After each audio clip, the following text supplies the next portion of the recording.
Hello বন্ধুরা, good morning. আজকে আমি আবার চলে এসেছি রান্নার রেসিপি নিয়ে। দেখো আজকে আমি রান্না করছি আবার মাছ। এই মাছটাকে ভেজে রেখেছি। আজকে মাছটা করবো সর্ষে বাটা দিয়ে। সর্ষে দু চামচ জিরে, রসুন আর আদা দিয়ে মাছটা আজকে করবো। দেখো কেমনভাবে করছি। মাছটা সব ভাজা হয়ে গেছে, এবারে আমি যাচ্ছি পেঁয়াজ দেবো।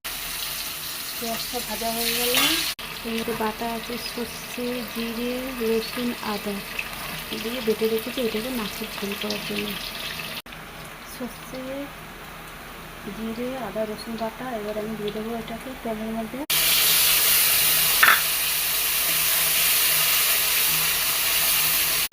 আর দেখছি বন্ধুরা, এই যে মশলাটা সুন্দর ভালো হচ্ছে। সর্ষে বাটা মাছের ঝোল একটু সর্ষে বাটা দিয়ে ভালো ভালো হয়ে গেছে। এবার আমি জল দেবো। আজকে আর বেশি জল দিলে আপনার কারণ সর্ষে বাটার মাছটা তো মাখা মাখায় ভালো লাগে। ঝোলটা ফুটে গেছে, এবারে আমি মাছগুলো ছেড়ে দেবো।